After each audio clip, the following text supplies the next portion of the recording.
Hello बच्चों, अस्सलाम वालेकुम। क्लास 4 के chapter number 6 plants living and surviving इस चैप्टर को हमने पढ़ा। उसके वर्क्स, क्वेश्चन आंसर्स भी हमने किए, आंसर इन डिटेल भी हमने किया। आज नेक्स्ट पेज नंबर 54 पे दिया है आप लोगों को give reason for the following. यहाँ पे जो वर्ड्स जो सेंटेंस दिए हैं उनके रीज़न आप लोगों को बताना है। तो सबसे पहले पूछा है trees that grow in marshy areas have breathing roots. वो ट्रीज जो मार्शी एरियाज में ग्रो होते हैं उनके ब्रीथिंग रूट्स होता है। तो आप लोगों को इसका रीज़न बताना है। जो मार्शी एरियाज में ग्रो होते हैं उन ट्रीज के ब्रीथिंग रूट क्यों होता है। तो उसके रीज़न में हमने क्या लिखा, उसके रीज़न में हम लिखेंगे trees that grow in marshy areas remain submerge in water, their roots do not get enough air so they have breathing roots to help the plant to breathe. वो ट्री जो मार्शी एरियाज में grow होता है वो क्या होता है, water के साथ बिल्कुल सबमर्ज होता है। जो रूट्स होते हैं वो इतना हवा नहीं ले पाता है, इसीलिए उनके कुछ रूट्स क्या होता है सॉइल के बाहर होता है, जिसे हम ब्रीथिंग रूट कहते हैं, जिसकी वजह से प्लांट ब्रीथ ले सकते, सांस ले सकते हैं। तो ये हमने मार्शी एरियाज में भी पढ़ा था। जो ब्रीथिंग रूट होता है मार्शी एरियाज में, जो ट्रीज होते हैं उनके ब्रीथिंग रूट्स होते हैं, क्योंकि उसके जो रूट्स नीचे होते हैं वो अच्छे से सांस नहीं ले पाते हैं, इसीलिए उसके कुछ रूट्स बाहर आते हैं सांस लेने के लिए। तो इसके रीज़न में हम क्या लिखेंगे, trees that grow in marshy areas remain submerged in water, their roots do not get enough air so they have breathing roots to help the plant to breathe. उसके बाद पूछा है the leaves of the cactus plants are reduced to spines और thorns. जो cactus plants होते हैं उनकी leaves के बजाय क्या होता है, लीव्स के बजाय स्पाइन्स और थॉर्न्स होता है। वो क्यों होता है, वो क्यों होता है, because this help the plant to prevent water loss and also discourage animals from eating the plants.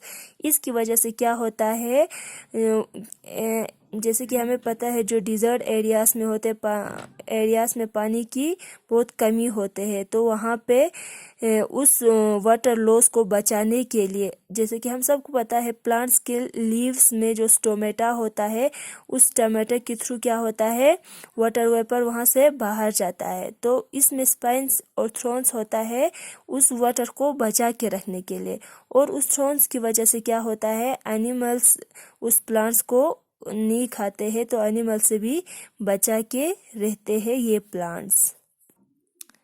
उसके बाद है इंसेक्टिवेरियस प्लांट ट्रैप इंसेक्ट्स। जो इंसेक्टिवेरियस प्लांट्स होते हैं वो इंसेक्ट्स को ट्रैप करते हैं। ऐसा वो क्यों करता है, इसका रीज़न हमें लिखना है। तो क्यों करते वो लोग ऐसा, insectivorous plant usually grow in areas where soil has insufficient nutrients. Insectivorous plants उस जगह पे ग्रो होते हैं जहाँ क्या होता है, जिस सॉइल में न्यूट्रिएंट्स की बिल्कुल कमी होती है, इनसफिशिएंट न्यूट्रिएंट्स होते हैं। So the plants get these nutrients by trapping and consuming insect. So उन प्लांट्स को न्यूट्रिएंट जब सॉइल से नहीं मिलते, वो क्या करते हैं, इंसेक्ट्स को ट्रैप करते हैं न्यूट्रिएंट्स को पाने के लिए। ठीक है। उसके बाद डी पार्ट में पूछा है Apple tree loss all it's leaves in winter. जो एप्पल ट्रीज होते हैं वो विंटर में क्या करते हैं, सारे ट्रीज को सारे लीव्स को शेड करते हैं। ऐसा क्यों करते हैं, जैसे कि हम सबको पता है एप्पल जो है कहाँ पे ग्रो होते हैं, माउंटेन्स पे ग्रो होते हैं। विंटर में क्या होते हैं, वहाँ पे बर्फ गिरते हैं, तो वो लोग विंटर में अपने लीव्स को शेड क्यों करते हैं? क्योंकि Apple trees have Ron crown which is not suitable in winter for of high mountain.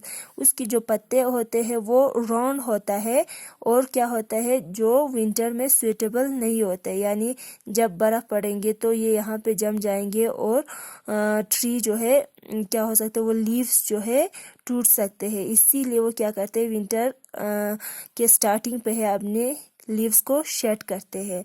हमने पढ़ा था जिसकी लीव्स क्या होते हैं, नीडल शेप्ड होते हैं, जैसे कि पाइन ट्रीज का या बाकी जो कॉर्न शेप का होता है, उनके लीव्स रहते हैं। क्यों? क्योंकि वहां से स्नो इजीली फॉल होते हैं।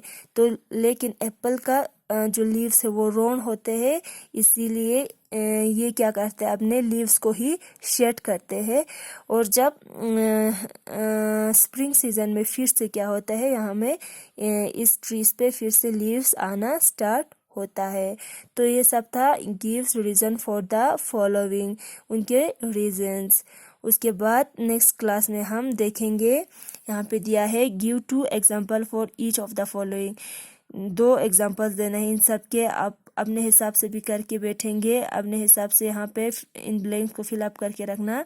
मैं नेक्स्ट वीडियो में बताऊंगी यहाँ पे क्या आएगा, आप लोग देखना फिर आपका सही हुआ है कि या नहीं। तो आज हम यहीं तक पढ़ेंगे। अल्लाह हाफिज़।